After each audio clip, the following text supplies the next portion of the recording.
Alright, what's going on, guys? Trev back again, here to bring you another video. This one's going to be doing a video giving my thoughts on The Walking Dead issue 160 cover, as well as doing some predictions to go along with it.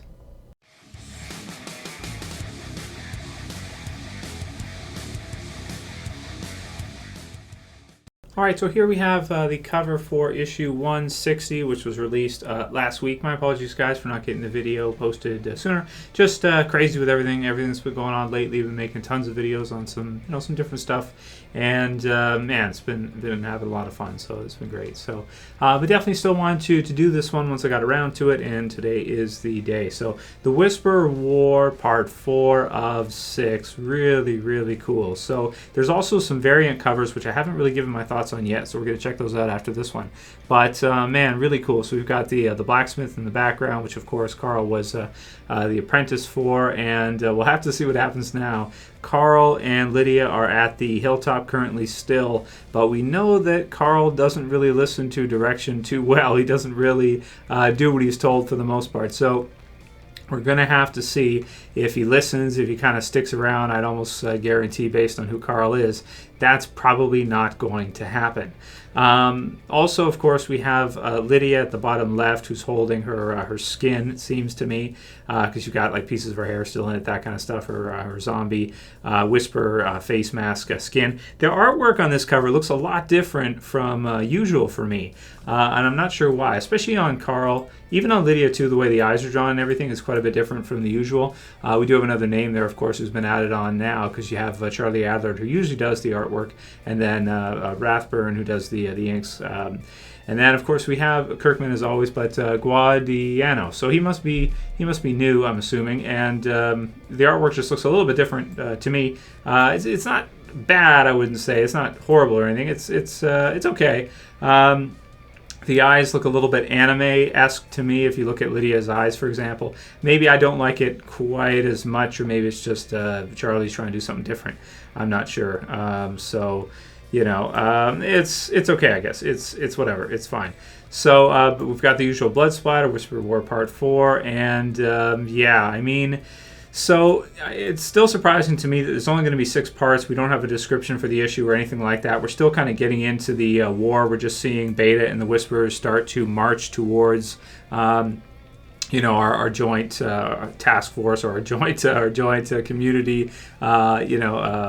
first section, so to speak, first line, so to speak, in this land war, as you have Dwight kind of positioned there. This one should be a lot of fun because you have so many Whisperers mixed in, and it's kind of like, reminds me of Fear the Walking Dead, where you have Nick and he's marching towards, with the other Whisperers. It's just 3 guys. That's a much smaller scale, but what we're probably going to see is something on a larger scale like that, and I do think that it's going to be important for the our survivors to probably use grenades, probably use things like that, because there's going to be so many Whisperers coming. There's going to be so many zombies coming through, walkers coming through, and there's probably going to be a lot of casualties, probably quite a few. I mean, you've got Father Gabriel at the front right now. Would not be surprised if he got killed off at this point. I think it would be pretty fitting for him in the series, and he's kind of redeemed himself for me in both the TV series and the comics, so would not be surprised at all if that happened. And then maybe we get 1 or 2 other pretty major character deaths, but I'm not expecting to see anybody like Carl or Rick or anybody like that.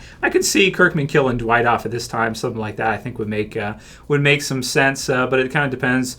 I think that is also affected by the TV series and what Kirkman decides to do with Daryl, and if he decides for Daryl and Dwight to kind of for them to be the same role or something. If Daryl is to morph into the TV series version of Dwight, I wouldn't be surprised if Kirkman intentionally kept Dwight in the comic book series for longer. So there's a lot of questions there that we can't really.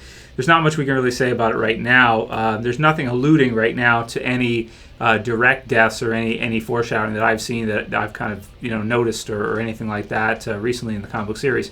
But I'm just assuming with this war going down, there's going to be quite a few casualties, you would think, and definitely on both sides. That's the way war is, and The Walking Dead's always been good about that. Whenever there's a war, whenever there's something going on, there's always casualties on both sides, no matter which side wins. Which something that I've always respected Kirkman, his writing, and The Walking Dead for, is that they don't let up on that. He does have the deaths when they probably should happen. If the governor is to attack the prison, and they're not able to defend themselves so well, yeah, they probably would kind of get massacred a little bit, and Rick might lose his wife, or he might lose his baby or something like that.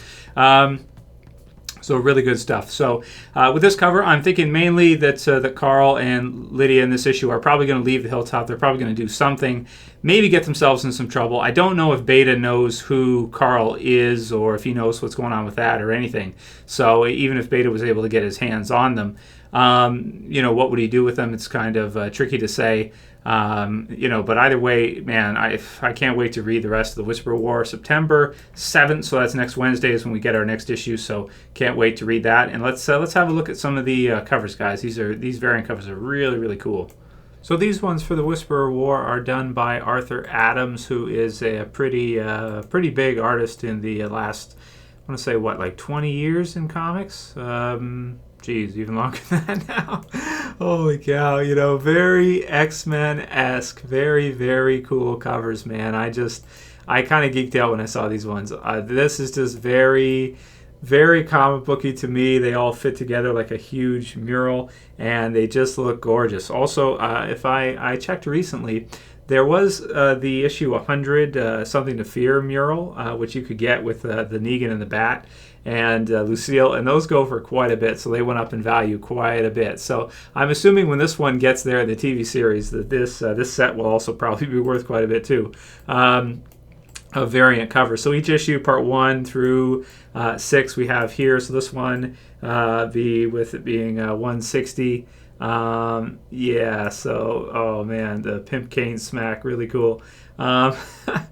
So where do I start? Okay, let's start at the left. Okay, so you look at Michonne, man, really, really cool. Very like Storm-esque or something. I don't know, just like smoking them. And the one's got its like head chopped off, and they're like the Whispers also look like monsters with the zombies and the colors and everything. And they're all in these super action-based poses. You got Jesus there. You've got Andrea there. She's like a cowgirl shooting up the place. It's awesome. So comic booky. There's like a Whisper with an axe, looks like Jason or something. Crazy. Rick in the middle, of course, as he should be, smoking one with the pimp cane, smacking it, and the blood coming out. Really cool. And then we have Carl at the right. He's got he's got double pistols. Even though, like, how could he even see out of the right? How does that even make sense? It doesn't matter. It's still awesome either way. Very cool. And then it's got Lydia drawn like.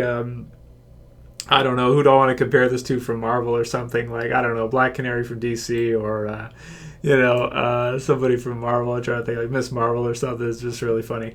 And then you have Negan at the right, like a boss. He's got like the one eye and stuff, looking like, I don't know, Mr. Sinister or something, smashing what looks to be like a zombie in front of him or something. Just really cool set of covers, and man, to get to see these in person, I really can't wait to see.